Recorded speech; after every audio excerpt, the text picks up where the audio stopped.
hard to know, but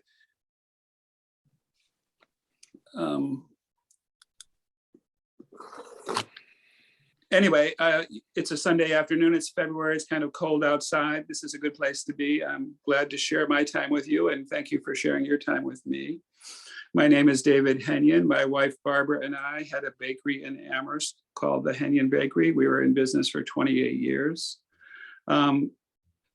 It was a learning experience, and it was a lot of years of baking before I got to the point where I had my own bakery.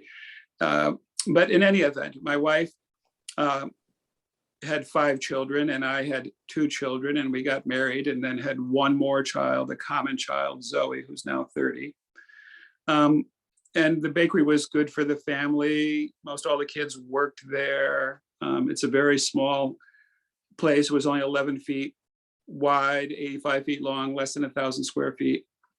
And got to be a wonderful place to work and to meet people. And we're very thankful that we had our opportunity and we were successful. A lot of it has to do with just good fortune.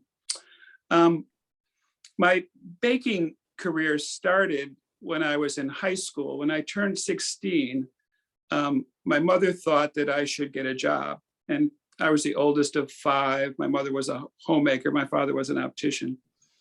And I said, I can't get a job, Mom. I'm on the swim team. We practice every day after school and on Saturdays. And she looked at me and said, mm-hmm. And a few weeks later, she came up and said, okay, David, I've got a plan for you. And you're going to skip practice on Saturdays. You'll tell the coach that you have to work. He'll be okay with that. And you're going to stay home and make homemade bread. And I had never made bread before that. I used to make cookies. You know, my mother would come home from the grocery store with 1 package of cookies for 5 kids, and it would be gone in 5 seconds. And I discovered the joy of cooking, and you could easily follow a recipe and make all the cookies you wanted to eat and share with everybody. So I had an interest in bakery, mostly based on sort of a need for sugar. But she said, I have an aunt with a recipe, and we're going to put an advertisement in the local newspaper, the periodical, and you'll sell it for 50 cents a loaf, and you'll pay me for electricity, and you'll buy the ingredients yourself and stuff. And it started out pretty quick, actually, with word of mouth. And I got to be really over my head. I made as many as 35 loaves of bread on a Saturday, and then I had to deliver it as well. My family helped, and my friends who had a driver's license would do it. But it gave me enough money that I actually had some income. And it you know, it's a great way to go. You have a feel for bread or not. And it worked out well. And I liked baking, and when I graduated from high school, it was really a bit of a toss-up whether I would attend the Culinary Institute of America or the CIA, which at the time was located in New Haven, Connecticut. It was a World War II, post-World War II vote tech for people who wanted to be in the food industry, and it was in 5 large sort of mansion-y houses near the Yale campus in New Haven, or go to the Yukon branch in Waterbury, Connecticut's where I'm from. And I chose to go to college for a while. I really wanted to learn something. And I stayed at the branch for 2.5 years and didn't have any real direction and dropped out. I got a job at an Italian family bread bakery, Spinella's Bread. They made sort of poor quality bread, sort of like Bernardino's, which is a Springfield place. But it made me realize I needed to have a profession. So I applied to go to the Culinary Institute. And in the meantime, they had moved their campus from New Haven to Hyde Park, New York. Hyde Park's 75 miles north of New York City. They had purchased a Jesuit monastery, very large acreage, which actually touched the FDR estate on the river. Beautiful, beautiful place. And it was a 4-semester school, and there was a fixed curriculum so that you had 7-day class cycles that were either in the kitchen or a classroom. And there was a little baking there in that program. One cycle each semester was baking. But I knew they had a 5th term program where you could stay and sort of do like graduate work in your chosen field. And I opted to stay a 5th semester and majored really in baking. And that was where I got most of my baking training at the Culinary Institute. They didn't have a specialized baking program at the time. And you wound up being sort of a assistant teacher, really, because you were in a classroom with a teacher and there's 15 or 16 kids and they had questions and they would see a big swarm of students around the teacher, and they said, I can't get my answer. So I'll choose this guy here. So I had to sort of teach as well. And that's a good way to learn, is teaching as you go. When I graduated, I had choices, two choices really. I could have gone to Atlanta. There was 2 hotels that wanted to hire me, or I could have come to South Hadley. There was a restaurant, the Yankee Silversmith. There was a famous institution, and I could have worked there in the pastry shop, but I chose to go to Atlanta. I worked at the Omni International, which was a new hotel chain. They had European management, and there was an Austrian pastry chef, assistant pastry chef, and an Italian baker. And they hired myself and another one of my schoolmates to work there. And it was, a great opportunity to do high-class work in a big building that had an Italian restaurant, a French restaurant, a banquet kitchen. And, the work was top-notch. I worked there for a year, moved north to Philadelphia, where I lived for parts of 3 years and had several jobs there. There was a Greek bakery / diner deli place that had a pretty good shop. There was a really good Italian bread bakery, again, with a brick oven, named Sarcone's on 9th Street, which is where the Italian market is. There was another guy named Steve Poses who had a whole bunch of great restaurants, and we worked in his commissary kitchen as well.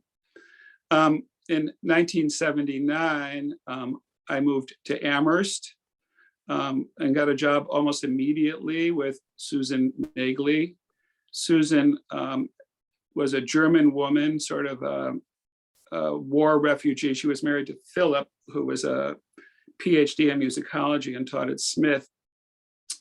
And Susan owned the spot where Antonio's is now. And then she owned a building in Northampton where the Teapot is. And she baked there and supplied baked goods for Northampton and Amherst. At the time, there was quite a few business people who had shops in both Northampton and Amherst, figuring if they could be successful one place, they could hop across the river and do it another place. And Susan was one of the most interesting people I've ever met. She had better taste than anybody on almost any topic.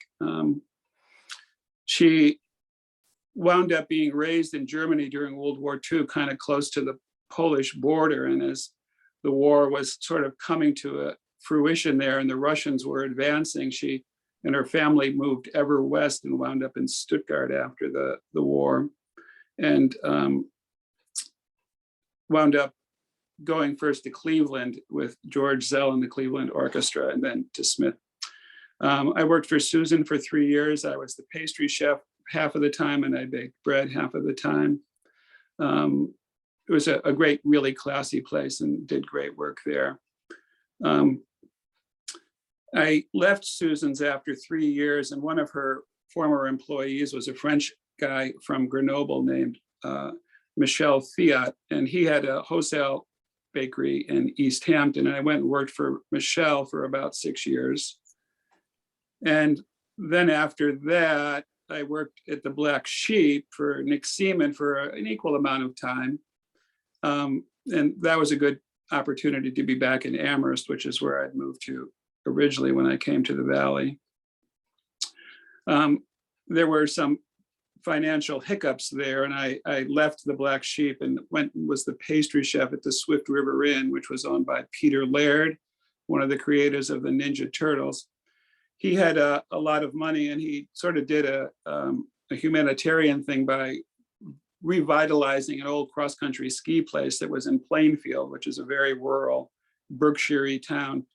And he hired a lot of people, and there was a good restaurant and 30 rooms and a cross-country bicycling and cross-country skiing and a big banquet barn there. And they did a lot of weddings. I probably made like 50 wedding cakes in a year there. But then an opportunity came in 1993 to have a bakery in downtown Amherst. And that was when the bakery came into existence. And, one of the great things about America is that, it gives you an opportunity to take a chance. And after working so many different places for so many different people, I was exposed to people who were more successful, people who were less successful in terms of their finances, and people who did things I liked and people I did things I didn't like. And also it gave me the opportunity to do what I liked. And sometimes when you're working, things don't come out all right. You know, you have some failures. So I learned, you know, sort of at other people's expenses, you know, how to be a, you know, a consummate member of my profession, so to speak. And we were very fortunate. The bakery was successful from the get-go. Before we had our business, I decided I should learn up something on business. I never really had too many business classes at all. And I searched the Jones Library for a book on starting a business. And they only had like one book. And it was this generic book that was published in the mid-50s. And of course, you could have a business in any number of professions. So the book covered a wide gamut of possibilities. And it talked about, like, you know, how many shoe stores you need in a town with a population of 5,000, or pharmacies or hardware stores or bakeries for that matter as well. And, you know, it counseled that, you know, if there's already enough bakeries in town, opening another one might be a little bit risky, no matter how good you are. And it talked about no matter how careful you were when you went to open, it was always going to cost you a little bit more than you had planned. So having some money in your checking account when you opened was very important. And it was probably the number one reason they cited for business failures, is that people may have had a good idea, but they didn't have the capitalization to last long enough to catch on in their community. It also counseled that sometime in the first year you're in business, some calamity will strike from who knows where, and you must be financially prepared to deal with the unexpected. So forewarned with those sort of key points of view, we fortunately had a decent amount of money in our checking account when we opened, and we did have a calamity. I needed to buy a mixer not too long into the process, but we had the money, and I had the mixer already ordered and on hold, so to speak. And we were off and running. So having a bakery, we could say that there's sort of two professions in the world of baking. And there's the bread side, which would include sort of muffins and scones and dusty sort of things. And then there's the pastry side, which has all the sweet things and the sticky buttercream. So both sides can be a little bit messy for different reasons. But it's sort of like in the construction field, we have a plumber and an electrician. And each has their own craft. And in the world of baking, most bakers do one or the other. It's rare that a baker does both well. Now, my career was long enough and varied enough that I'm quite good at both. Barbara went to the Culinary Institute as well much later. And by the time she went, they had a dedicated baking program. And she was facile with pastry. So when we opened the bakery, she became the pastry chef, and I became the person who got up early.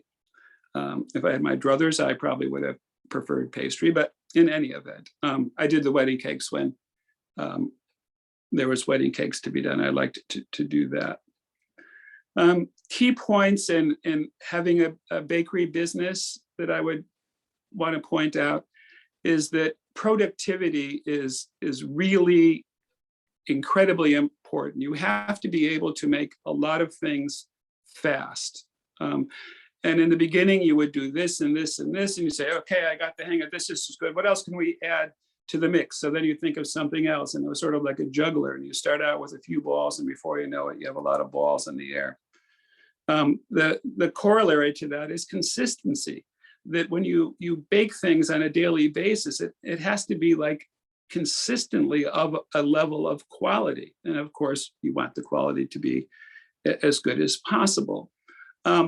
Baked goods are, they come from a world of both art and craft. You have to make something that looks good so that when people come in and they look at it, they say, oh, that's beautiful. I want to eat that. And then when they pick it up and take a bite, they say, that's delicious. I want to eat more of that. And you have to be able to make consistently good things that have good eye appeal and do it on a daily basis. And it becomes a little bit like a choreographed dance where you make the same moves at the same time every day, and you watch it like a shepherd watches a little flock of sheep, and you nudge it this way and that way to get it to come out. and be consistent. When you have employees, you want to just try to get them to follow your lead and try to understand what the destination is, what we're trying to make, and get them to do what you do. And in the beginning, they're quite willing to listen to everything you say. And then a lot of times they feel they want to have their own input and have their own twist on things. So they sometimes would lead products in a direction you didn't want to go. And you had to be very careful as a boss not to alienate and sort of nudge them back in the direction you're heading on. And that's one of the difficult things, is that working for people for all those years, you're an employee, but suddenly you're a boss, and managing people is a new skill. And it's something I took very seriously. I always tried to be the best boss I could. And sometimes you have to be a little bit leaning on people. And other times you just have to keep remembering to say, what a great job you're doing. Everything looks good. And finding a good person doesn't happen all the time. And when you do, you want to keep them as long as possible. We had a lot of students who worked for us through the years. I would say that Hampshire College was the place where there was the most fertile ground for employees who really latched on to the holistic idea of what a bakery really is. I think there's something about their curriculum that lends to a bakery well. We had plenty of students from the university. We never had anyone from Smith or Mount Holyoke's pretty far away. We had one Amherst College grad who came and worked for us for a couple of years. She was a great gal who was between things, and it was a good fit. But I would say Hampshire College was really the place that worked best for us for looking for people. And when we needed people, we would call up the placement either at UMass or Hampshire, and usually have pretty good results. One could say that in a home, the kitchen is sort of the heart of the house there. And in the kitchen, the oven is sort of the center of things as well. And a bakery, of course, is centered on an oven. There's something that gets big and hot and bakes things. So that holistic idea of the hearth and home and bakeries sort of lends well with the Amherst College crowd. The Hampshire College crowd, sorry. One thing I learned early on at the culinary is that you have to keep track of your costs. And there's something in the food business called food cost percentages.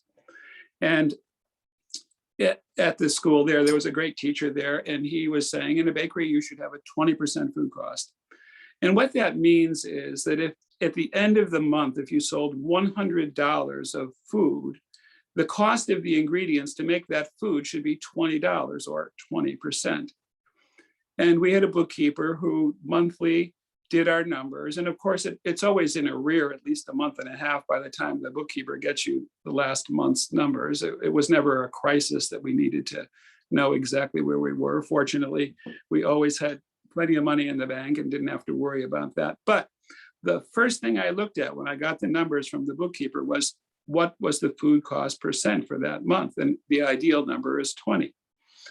In an inflationary world, the cost of your ingredients can go up. So you might say, oh, it's 21% this month. Well, you say that's close enough. But then the next month it's 23%. Now that's heading towards 25, and 25 would be, a 25% food cost. And that's just not good. So the way you fix that problem is you have to raise some prices. So you selectively look around the bakery to say, well, what do we have here that's like underpriced? Then you have to raise some prices, which was the thing I hated to do the most. Customers come in and a loaf of bread costs $5, and you say, oh, it's $5.50 today. And then they pause and they look at you, and it's kind of a threatening, alienating thing there when you're forcing customers to pay more. And there's people who come in for their cup of coffee and muffin, and they know what that costs. But you have to do it to survive. And if you raise your prices in a judicious way, in another month or two, your food cost percent will go back down because you will have increased your gross volume. Another rule of business, and it applies to, actually, I'm going to backtrack a tiny bit. I have a friend who owns a transmission place in Northampton. And I was talking about food cost percent with him, and he says, that's amazing. In the transmission business, we have a 20% cost thing as well. And the cost of the parts that go into a repair job. So if you need like $100 of parts in this transmission repair, that has to be 20% of the total cost, which make it a pretty expensive fix. But anyway, at the end of the month in the auto repair business, the cost of your parts should be 20% as well. So it's one of those things that goes across at least those two businesses. In the world of wine, I know that they mark things up 50%, just for your own curiosity here. If they pay $10 for a bottle of wine, the price on the shelf is $15. And that's the markup in that. So different businesses have different markups. There's another general rule that's pretty across all businesses, that 20% of your customers will give you 80% of your business. There are some people who buy just 2 wedding cakes or 2 birthday cakes a year from you, and they consider themselves your customers. And then there's other people you'll see 3 times a week, and there's other people you'll see 5 times a week. And so you learn the faces of the people who repeat often, but most of your business comes from a comparatively small number of your total customers. And it's those people that you really get to know and really want to make sure that they're given, good service.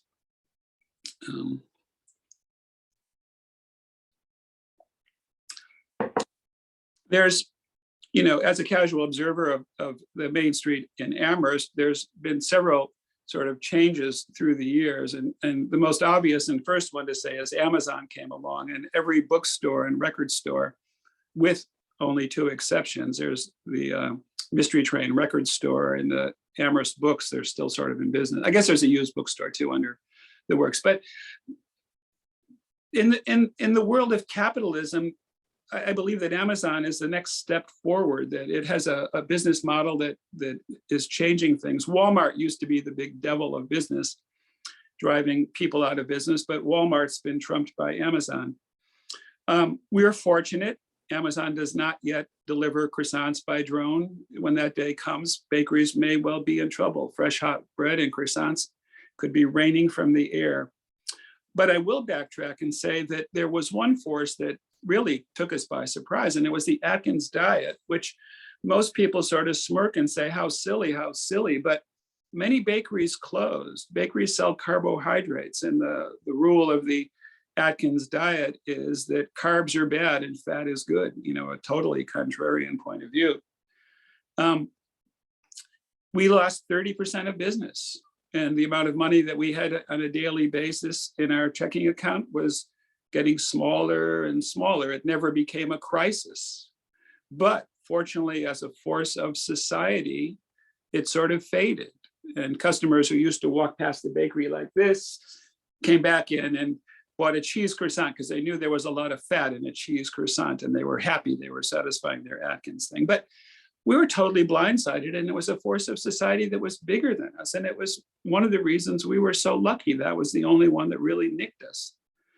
I would say bread sales never really recovered after the Atkins Diet until the pandemic. Now, the Atkins Diet was in 2003 and 4. So it's like 15 or 17 years where bread sales were always good, but never what they were before the Atkins Diet. And I'll get to the pandemic in a little bit.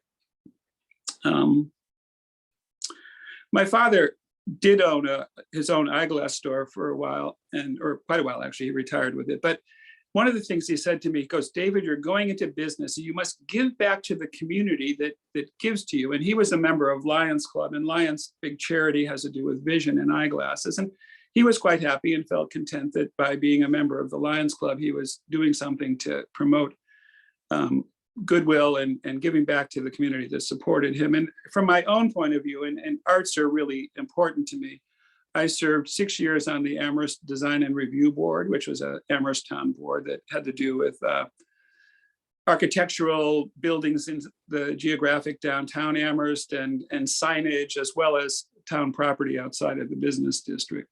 And I'm the president of the board of directors of the LIR Crafts and Arts Building, which is a more than 50-year-old nonprofit arts organization in a wooden industrial building. So those have been my 2 big givebacks to society as a whole. I would say that in terms of advertising, we found public radio to be the best place to put our money. I didn't find print worked really well. you're often asked by, the Girl Scouts or the swim team or the lacrosse team or the yearbook for donations, and the Shutesbury Library. Many people come to you asking for donations, and we would always give the day old food to people who could use that. We gave gift certificates to almost everybody else. We couldn't give large cash contributions. It was just too many people asking. So we gave gift certificates and food for raffles and stuff like that. We also donated whatever was left that was day old at the end of the bakery day, the bread, the breakfast pastries and things like that were most perishable to the survival center. If I couldn't sell it, I wanted somebody to eat it. And I didn't believe that the bakery was well served by selling day old things. So in other words, making something and selling it for half price the next day didn't seem to be a way to make, a good living. And it cultivated clientele who came in, looking for bottom feeding. And it also left open the question that something that they were getting could actually be day old, and I'm selling it again. And by taking that off the table, that day old was never an option.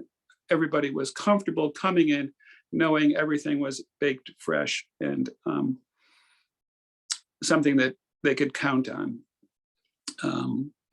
I have an attitude, that is sort of self-created. I believe you can create your own reality to a degree, but whenever someone would say, "How are you?" I would emphatically say, "I'm excellent." And sometimes I could be super excellent.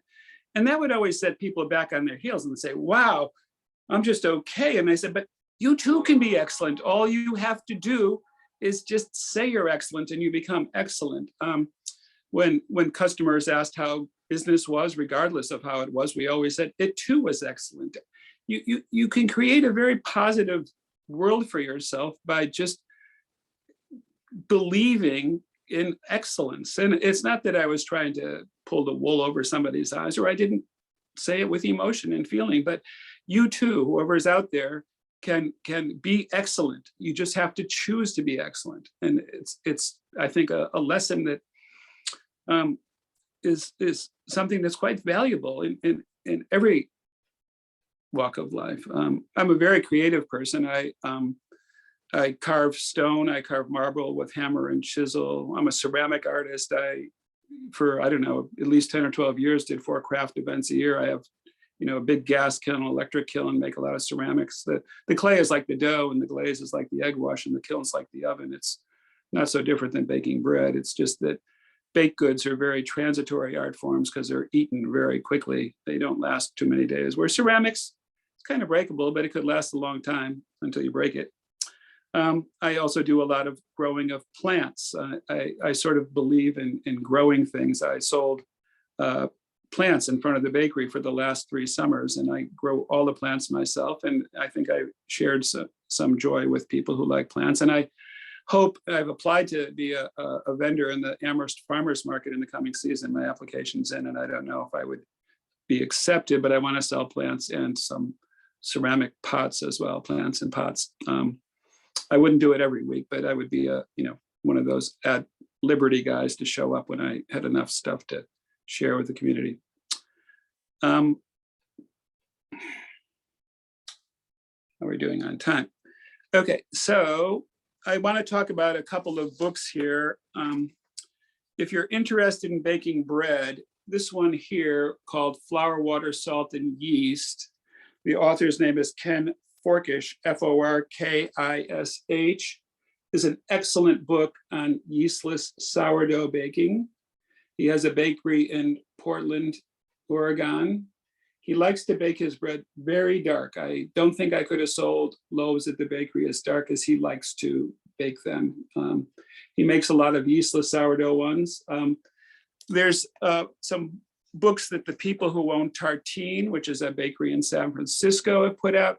Their books are very glossy, sort of dinner table books or coffee table books.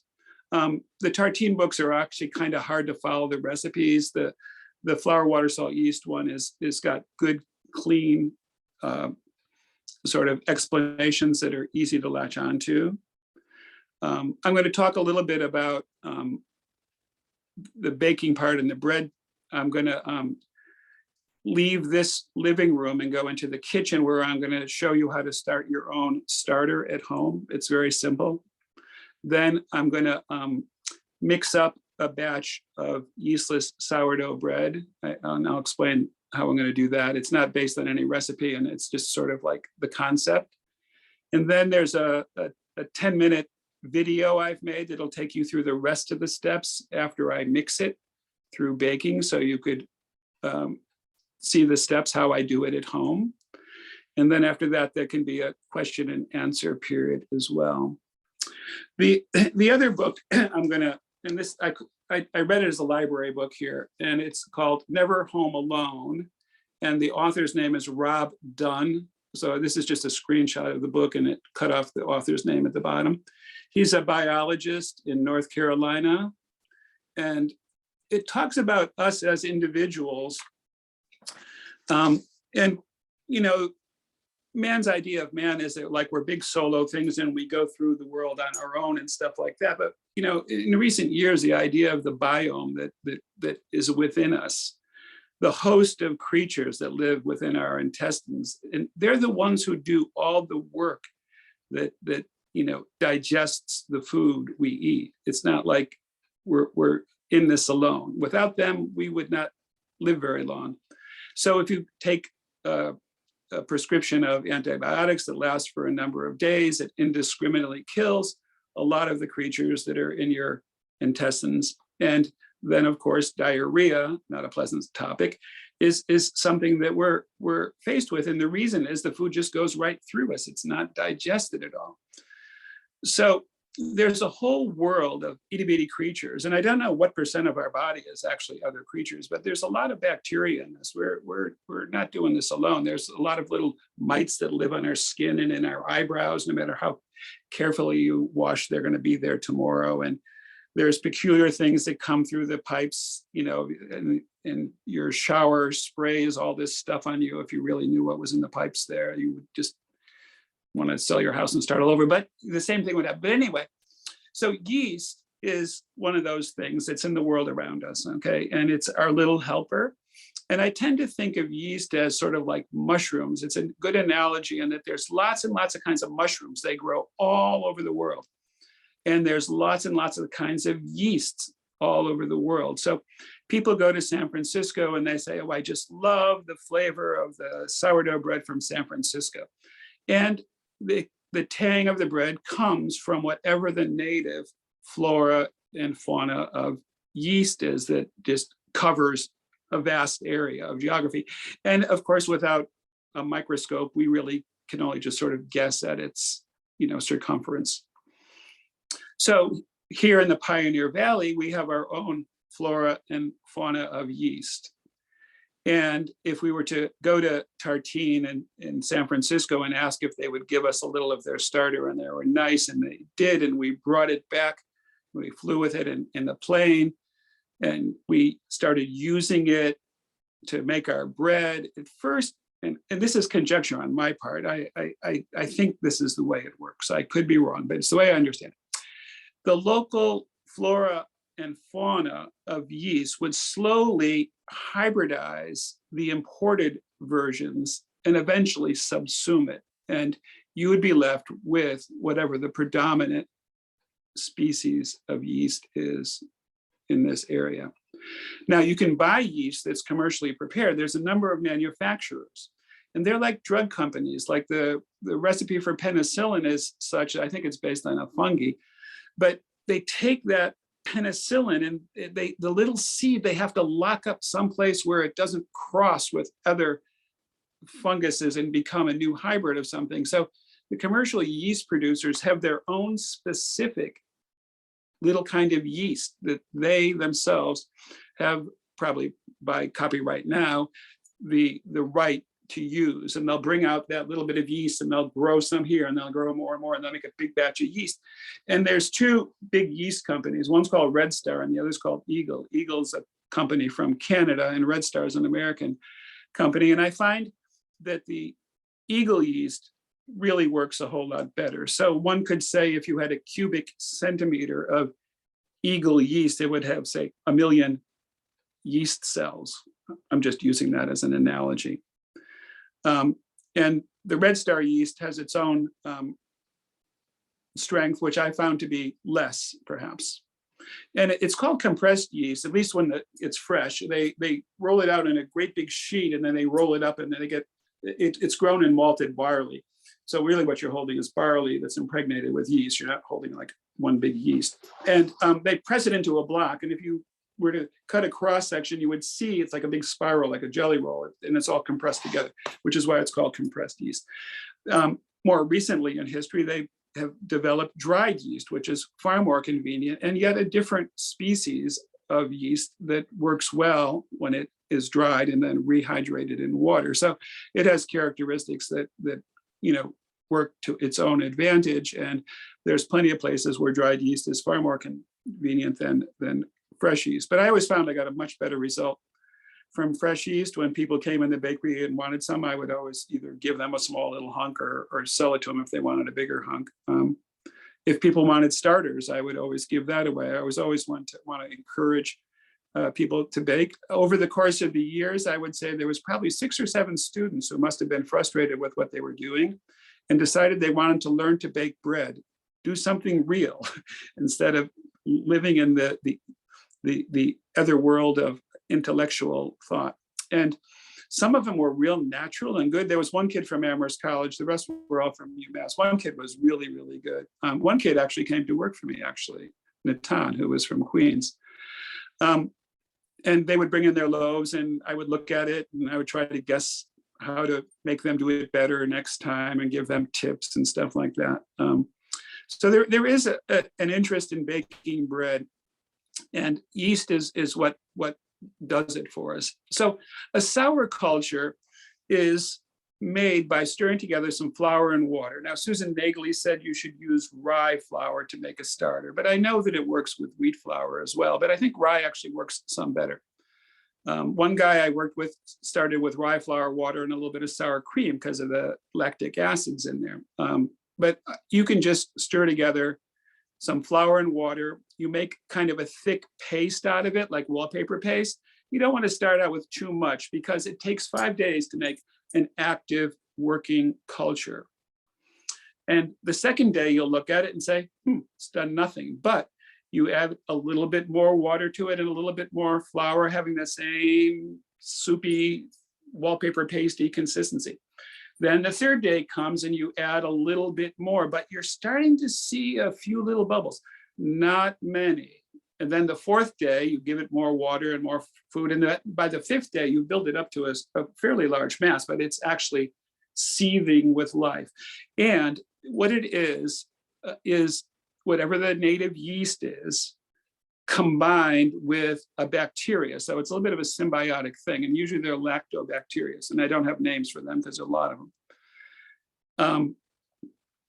And the little bubbles, and I'll explain this in the video, but I'm going to explain it this time too, are actually the collective exhale of yeast. And like us, they breathe in oxygen and they exhale carbon dioxide. So all those little bubbles are bubbles of carbon dioxide. And a culture or a dough can only rise for so long before the collected carbon dioxide needs to be removed from the dough by either kneading it, or in the case of a starter, you have to stir it up. You want to give it some new water, some new food to keep it going. But it can suffocate. So if you put a plastic bag over your head, you exhale, you make a bubble, but of course you will die. And the yeast dies for that reason as well. And very few cookbooks ever mention that as the reason for trouble with dough, is that we didn't punch it in time. It got out of control. Or we have a starter and we let it sit around for too long, and the carbon dioxide and the byproducts of metabolism, one of which is alcohol, are toxic to the life form. So we want to keep our starter fresh and vital and going at a good pace. And at this point here, I'm going to pick up the iPad and walk in the other room, because I think I have just the right amount of time to do what I need to do. At least I hope I do, and not keep you too long. So this is a little bit jittery here.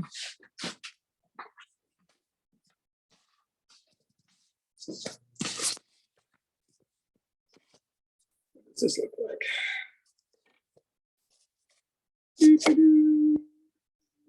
See the counter. Do we need more light?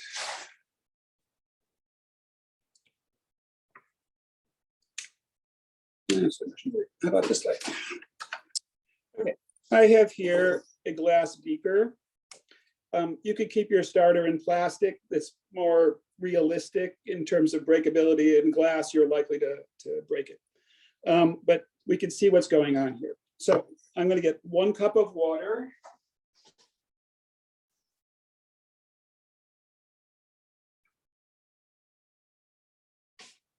I'm going to pour in the beaker. I have here some whole wheat flour, and I have some white flour. I think I'm just going to use whole wheat. I have rye flour too, but I'm not going to complicate things. Rye flour is harder to find. I'm just going to put in X amount. I will stir.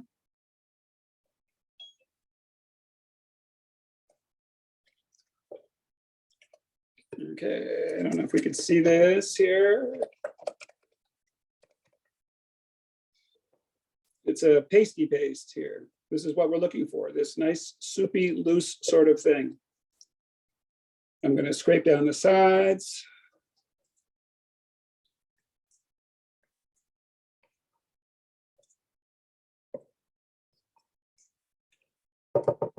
I'm going to sprinkle some flour on top so it doesn't get a skin on it.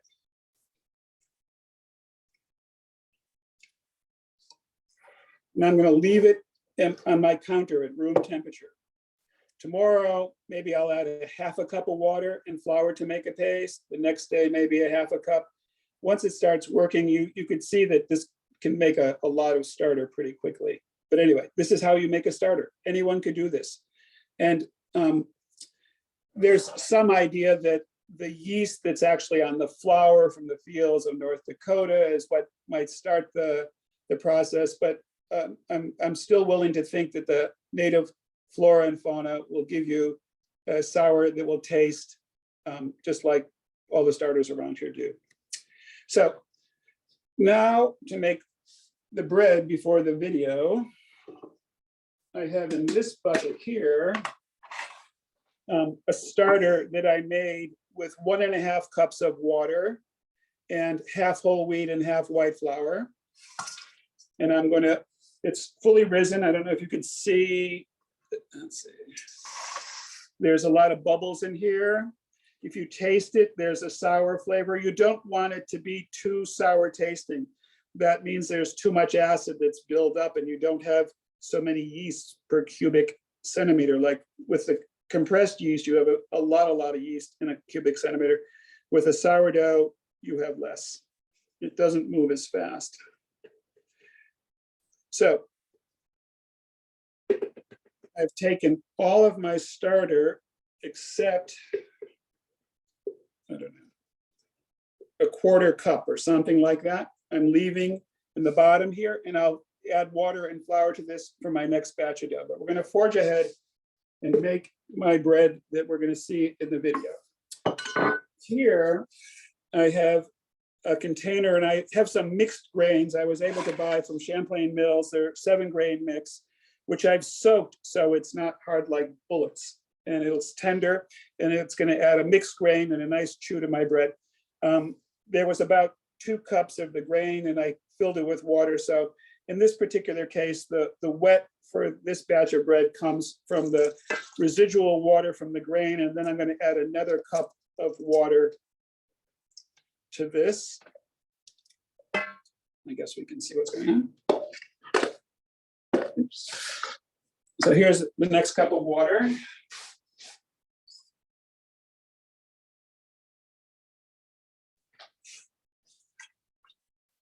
Now I'm going to stir this up. Let's get this guy out of here.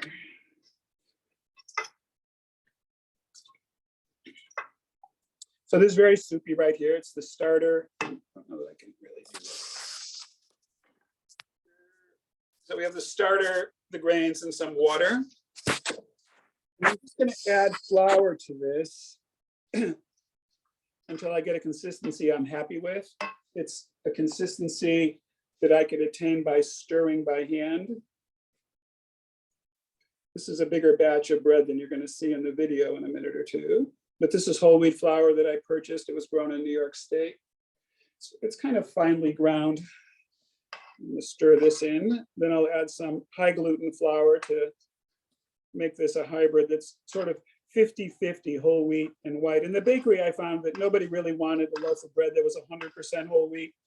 50-50 is a good amount that gives you a nice loaf that's good to eat, yet still satisfies people's feeling that they need to have a whole wheat in their diet.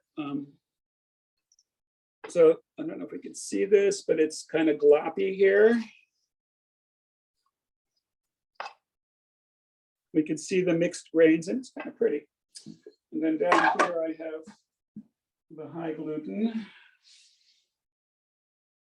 So I added 1 scoop. We'll see what this gives us in terms of consistency. When I finish mixing the dough, the ingredient that is still missing is salt. And this is the technique that is in flour, water, salt, yeast, that you let the dough rise for an hour without the salt. Salt is sodium and chloride, and it's like poison.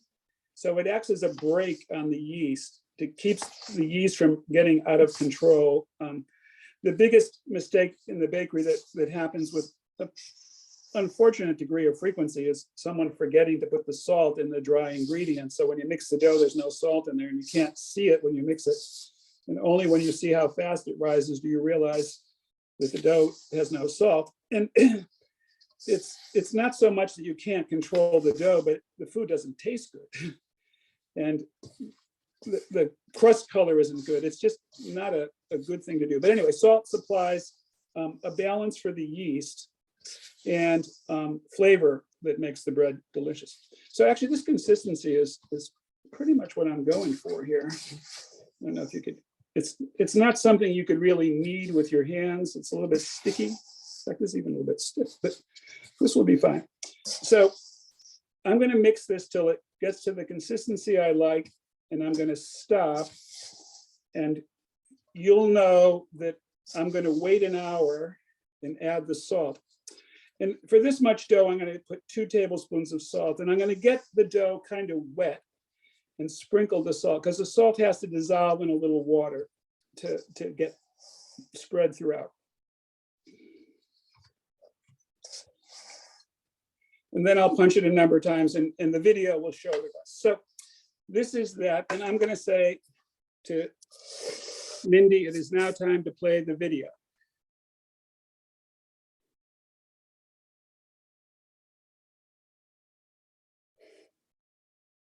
I don't know. Mindy. Yep, hang on 1 second. This is my first attempt at a video. It's kind of lousy, but I hope you get the idea. Okay, so now we'll share the video.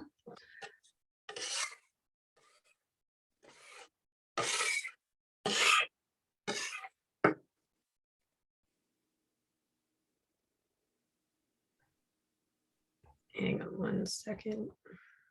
And here we go.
Hmm.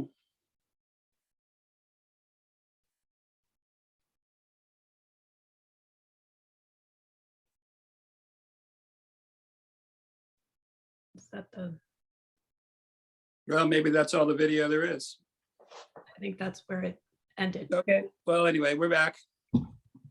We're back.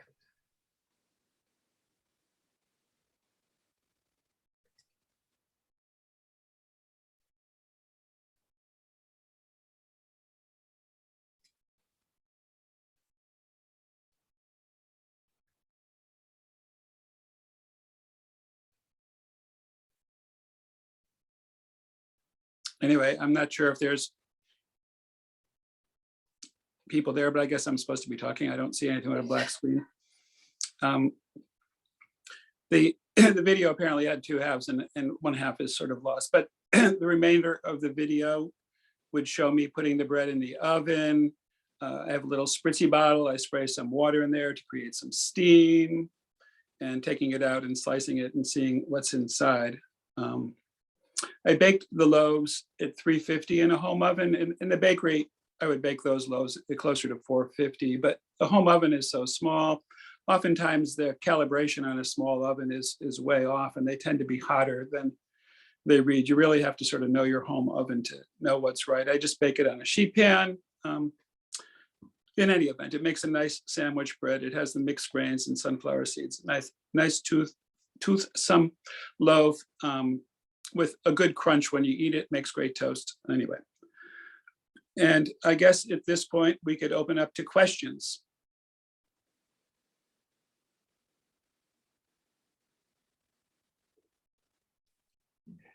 Yes, I have a question. What have you found as a popular mix of white and rye flour? What relationship between those two for bread? Well, in the bakery, we had rye berries, which were seeds.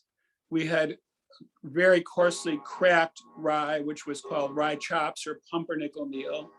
And then we had rye berries that were just ground into regular flour, which was called medium rye.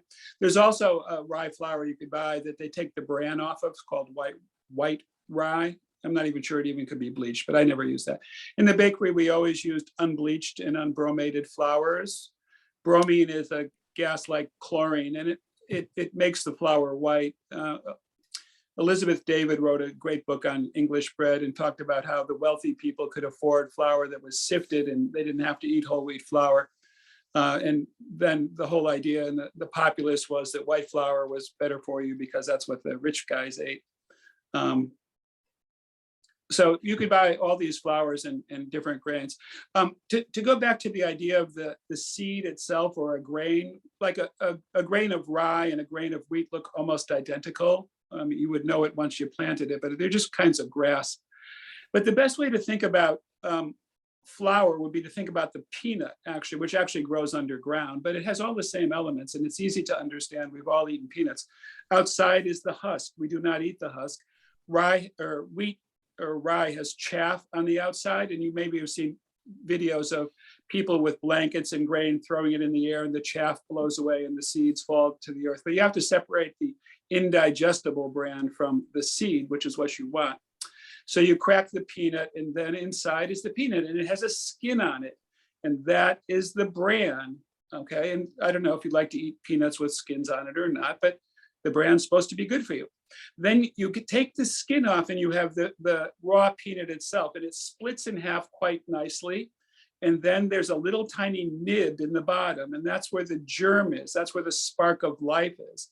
And the rest of the peanut is mostly just starch, which is food for the embryonic plant to grow. So wheat works exactly the same way, and it's the same seed. You have to remove the chaff, and then you have the bran, which is either desirable or not. And I don't know how they commercially remove bran, but flour is usually sort of shredded in mills with spinning blades as opposed to stone ground. Stone ground is cooler, easier on the product, but we've always used unbleached flour. And there's actually something to the fact that bromated flours rise better, actually. And you have to acidulate unbromated flour to get it to behave the same way. So when we made French bread, which was flour, water, salt, yeast, but had no sour, we had to add some vitamin C to the water, and then the loaves would be okay. But if you didn't, it wouldn't rise well. So there's something mechanical about bromating that gives you a bigger loaf. And like ice cream that's sold by volume, like the bigger your loaf of bread, the more you can charge, even if it's all full of air. So inexpensive, Italian bread or something like that, they put dough conditioner and enzymes into it and tons of yeast, and it grows really, really big. And of course, there's nothing to it. It's all just soft squish. Anyway, so that's the story of seeds. Katie? Hi, I noticed you didn't use a mixer at home. Do you have a mixer at home, or? Yeah, we have a 6-quart KitchenAid, but it's not so hard. You just stir it together. When the dough rises, you stretch it and punch it, and that develops a lot of gluten. You don't have to really mix it for 10 minutes to develop the gluten. In the beginning with the yeast-less sourdoughs, you just basically stir them together, and the successive rises and punches develop the gluten. And the little brush that you use, did you get that at the hardware store, or do you? No, that's a culinary one. We bought it from a bakery supplies. When you make cakes, you often have to soak cakes with a simple syrup, and that was mostly what they were used for, was that. They're good for barbecue sauce. Mrs. Dickinson? Yes. How can you tell if the bread is risen enough? Well, you poke it, and if it's still coming up, it'll spring back at you. But if you poke it and it falls, it's at the top of the rise. And how long does that take usually? Well, it's a wonderful balance, and I'm a Libra, all about balance, but it has to do with the temperature. You don't want it too hot or you don't want it too cold. Actually, you want a kind of body temperature, because it's a creature a lot like us. About 80 degrees is good for a dough. And you don't want it too hard or too stiff. The stiffer the dough, the slower it's going to rise. The soft dough rises fast. And so you balance that, and depending on how active your starter is and how much salt you have, those are the other parameters. So you have the temperature, not too hot, not too cold, the consistency. And each baked product is different and requires a different consistency and has a different signature when you mix it. So there's no blanket rule for how stiff a dough should be, but it shouldn't be too hard. It shouldn't be too soft. And then the activity of the yeast should be balanced by enough salt that the yeast stays in control and the dough tastes good. Mr. Pratt? Yes. We were before the pandemic, we went up to Norway, and we really enjoyed the breads they had up there. And of course, the climate up there was traditionally too cold to grow wheat. So they used barley and they used rye. And I really enjoyed the bread that we had up there. I don't think we ever had white flour when we were up there. And I noticed my skin took a benefit from that. So when we came back, I looked for some recipes, and I've been trying to bake bread with rye and whole wheat, because barley flour is kind of hard to find. And of course, these things don't have much gluten in them, so they don't rise much. I've had some success with what I've done, but have you ever baked that type of bread before? Or? Yeah, I've baked a lot of different kinds of rye. One could say that, a high gluten wheat flour could be 15% protein, but it's still 85% starch. I mean, that's kind of an exaggeration. The word high isn't really, it's not like it's 50% or something, it's only 15. A weak flour could be 7%. Now, rye flour has no gluten at all. And if you're going to get a loaf of rye to rise at all, you really have to add some wheat flour to it. And generally speaking, it's sort of like a 60-40 thing, 40% rye, 60% wheat flour to get a respectable loaf of Grossinger's rye bread or something like that. Right. Rye grows further to the north, as you say. It's a cool weather crop. So Germany and Belgium and all those places where rye would be grown, and wheat was grown further to the south. China's a little bit like that. It's the opposite. I mean, to the north, they grow wheat. To the south, they grow rice. So they have different starches for their own climate bands. Right. Yeah, it's fun to experiment. The other thing, this morning I just made bread using a recipe that came from an online cook, Jenny Can Cook, who I think we started with. And you mix everything up cold and leave it the night before, and it rises. And then in the morning, you turn it 6 times and then throw it in the oven at 450 and you get bread. But only with a quarter teaspoon of yeast. Yeah, the dry yeast. Well, that was how we handled the yeastless sourdoughs in the bakery, is we mixed them first thing in the morning when we got there. And they went through all the different steps, mixing, adding the salt an hour later, quite a few punches. And then around noon, which was about 7 hours later, 8 hours later, you could form it into loaves. And we had these baskets, you know, these reed baskets from Germany. And you would put rice flour in there so it wouldn't stick. And we let them rise, depending on whether it was a warm day or cold day, until they were nearly fully risen. And then we would refrigerate them. And then when we got there at 4:30 in the morning, we turn on the oven. As soon as it's hot, we would put that in. So we had yeastless sourdough bread when we opened for sale. Now, if you were to start at 4:30 and make your yeastless sourdough, it wouldn't come out of the oven until 3:30 in the afternoon, which, you know, the bakery closes at 5. So, I mean, like, your window of opportunity is very small. So that's really the logical way to handle it from my perspective. Tartine in San Francisco doesn't do that. They don't refrigerate, and their bread doesn't come out till 5, but it's a large metro area and people are willing to buy their bread then. And they've made a system that works for them. But, you know, Amherst goes to sleep pretty early. So Thank you so much. This was a great presentation. Excellent. well, good. I'm glad you enjoyed it. Fabulous. Ellen? Yes, I just a couple of questions. I mean, is it okay to, let's say you bought a nice bread and you're not going to finish it that day? How damaging is it to freeze it if it's well wrapped and keep it for a while in your freezer? Or is it like you? It depends on how open the grain is to a degree. French bread does not freeze well. A denser bread would be better. You know, I've made my own Falkenbrot again. I don't know. It was one of those really brick of a bread rye breads I made every Friday and Saturday, and I wound up making several loaves. But I just froze those and take them out. They're unchanged by that. Right. And a lot of people would buy a loaf, cut it in half, and freeze half. You know, if you're just by yourself. Right. Right. Okay. And another question has nothing to do with bread, and that is your pottery. What kinds of things do you make, or are you tending to want to make as you go more into the pottery end of things? Well, I had a very active ceramic career, actually, and I work with porcelain, which is a white clay. Yeah. It's like stoneware, except there's no iron contamination in it, one might say. Iron colors things brown. And it's high fire, which means it's fired to 2300 degrees. The same temperature lava comes out of the ground. So you're taking, you know, mud and turning it back to stone. I make mostly utilitarian stuff. Bowls I like the most, but for the farmer's market, I plan on making vases, flower pots, bowls, mugs. Well, I look forward to seeing them. And Well, I'll see if I get in. They have to vote me in. It's a nonprofit. They have a board that chooses vendors. Right. Ms. Dickinson, go ahead. Yes. How long do you bake the loaves for at 350?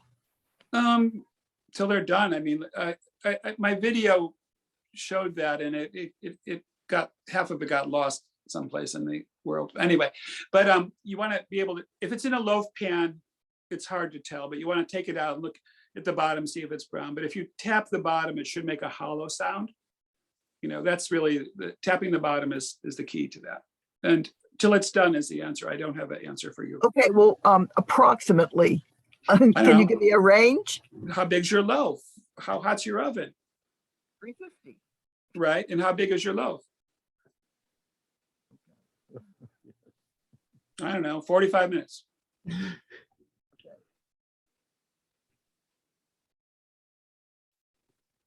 I mean, the other thing I wanted to say is that I baked some pretty good bread with out of the one of the recipes in flour, salt, yeast. Yeah. And But the thing of it was, is the crust was so, I mean, it was almost burnt. And it just, it flavored the whole bread, and I didn't, and it was tough, and I really didn't like it. So you think the 350 would solve that problem? Yeah, I think you probably have less. What happens, crust color comes from the caramelization of sugars. Flour doesn't have a lot of sugar in it per se. And if it's a very long fermentation, then the yeast tends to eat all of the sugar, so you don't get as dark of a loaf. Temperature has a lot to do with it, but crust colors when it gets to be 315 degrees. Now the oven could be much hotter than that, but the bread itself doesn't start to color until the crust gets to be 315 degrees. Now, if you have a really wet dough or something like that, perhaps it's possible you could take it out when it's a color you like and it could be raw inside. But we used his recipe for the Pound and the Pioneer, and it, our bread wasn't the color of what he did. So try mixing it a little bit stiffer, use a little bit less water. I mean, the other thing is I used the Dutch ovens to, and I mean, do you heat up the sheets before you put the bread in? No. I've never done it in the Dutch oven. It just wouldn't lend itself to productivity in the bakery, and I just put it on the sheet pan. And anyway, you saw me shaping the loaves and dropping them on the sheet pans. That's the way they went in the oven.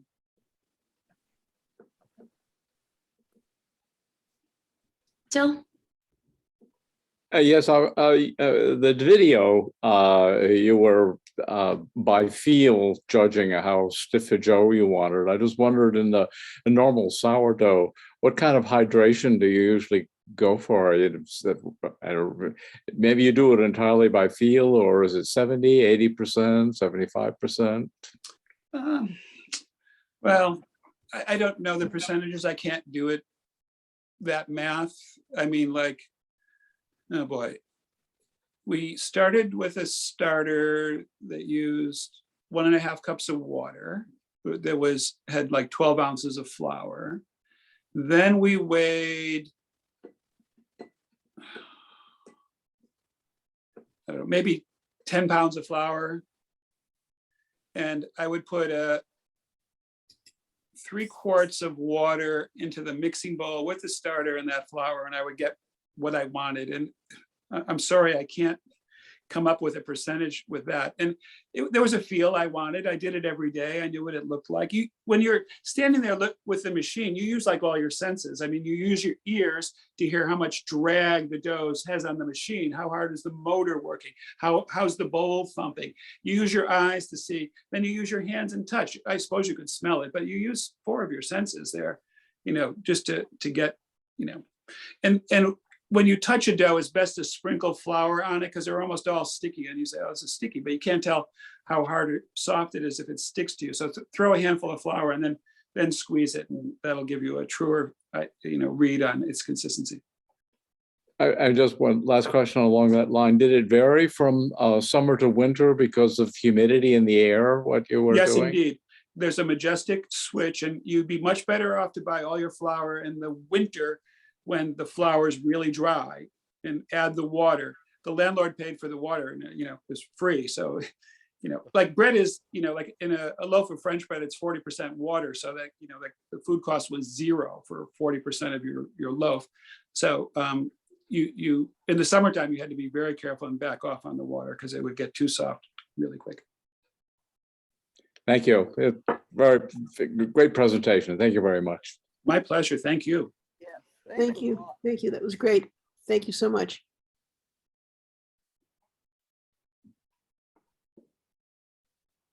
Are there more questions, or is that it? Well, if there's an opportunity, I'm just curious, you didn't mention it.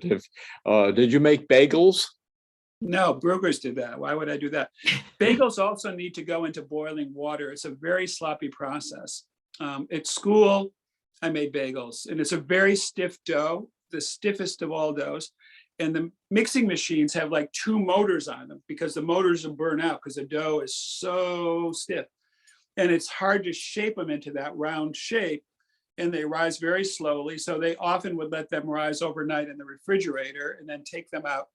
And you would throw the entire, say a board would have 24, you'd throw the entire 24 into a steam jacketed kettle of boiling water and let them sit there for a few minutes, and then have to get a big colander and skim them out and get the boiling hot bagels into the oven where you finished baking them. And that's where the leathery crust came from. But it's messy, and why would I want to compete with Brugger's? So anyway. Pretzels are a different thing, actually. It's a stiff dough as well, but you dip those into a water solution that has sodium hydroxide in it, which is lye. And the lye evaporates when you cook, but you get that beautiful pretzel color and texture from the dipping them in a lye bath. Susan made pretzels, Susan Negley. Katie, you have a question? You're muted though. Not a question. I think I might be able, if I share my screen, for you to see the rest of your video with the oven, but maybe people don't. If you want to see it, I can try. Yeah, if you could resurrect it. It was in the first two videos, but I screwed up the order of things and it was wrong. And then when I sent him, yeah, there you go.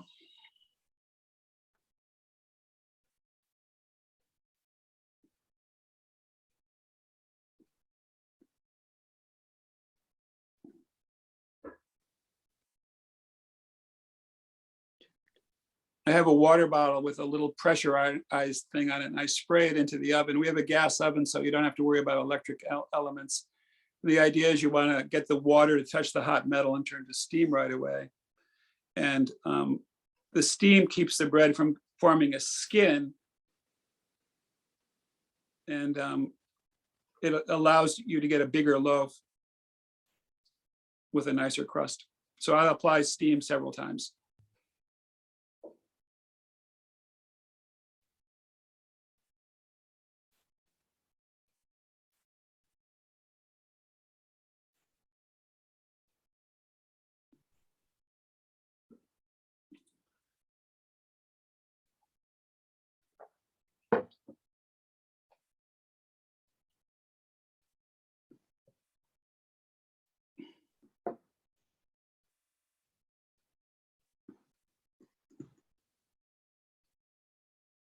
Usually I would apply the steam at like 5-minute intervals. You know, there seems to be like a department of redundancy here, which is why this video was bad. But you can keep giving the oven steam until the bread starts to brown a little bit. And at that point, the crust is set up. And if you spray the bread when it comes out, the water evaporates very quickly and will leave a shine on your loaf that makes it more attractive. So steam is useful when the bread first goes into the oven and when it comes out at the end.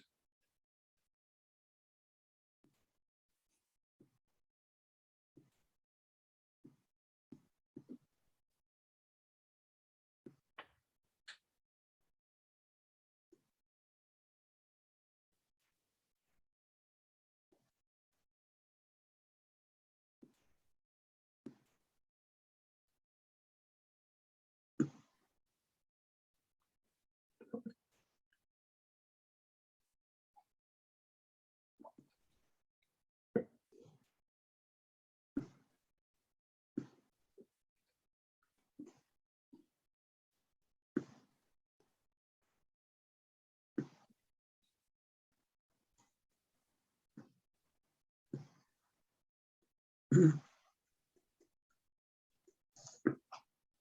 the sound was on, you could hear the tapping here.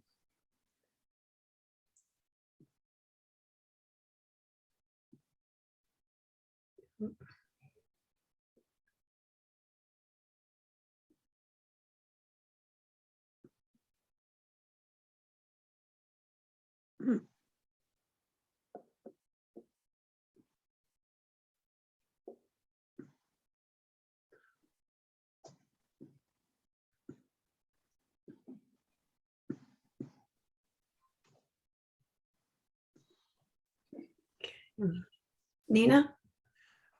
I just wanted to say I've lost your picture. I just wanted to say that I had a course on Egypt last semester, and they were already doing bagels back there in Egyptian times, ancient Egypt. So it's a very old kind of a process.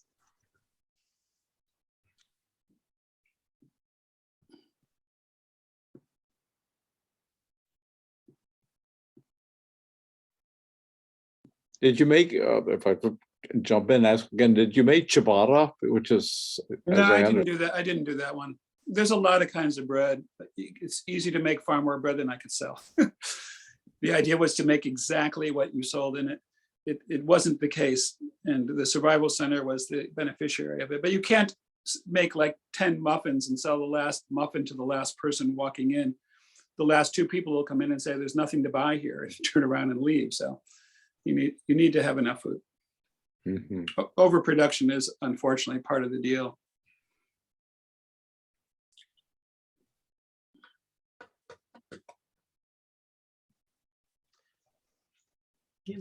My wife was the camera person. I want to give her creds for that. I was the film editor and I wasn't so good at it. Yeah, but you're good at what you do. Well, thank you. Yeah. Anyway, thank you so much, David. That was absolutely fascinating. I bake bread too, but I'm nowhere near your league. Absolutely not. And yeah, absolutely. And this was great. The questions were wonderful, demonstration and everything. And does anybody else want to say anything before we leave? Just thank you very much. My pleasure. Yeah, Thank thank you you. for asking me. Thank you. Thank I you. enjoyed it. Thank you. Thank you. Appreciate all your time to I do like this. that. I hope you'll like the lectures in March and April just as much. Okay. That'll be really good. Send me a link to the dates or something like that. Will, sure will. Okay, Yes. great. I'll send it to your email, David. Thank you. Thank you very much, Mindy. Thank you very much. Good luck at the farmer's Oh. market. Thank you. Bye. Now I'm gonna leave that. Thank you. You're not muted, James. So how many people were there? There was a total that logged in at the peak of 48. And then there's been a ton of emails that I've gotten that said that they had conflicts and they wanted to watch the recording. Okay, good. Well, 48 is not 100, but still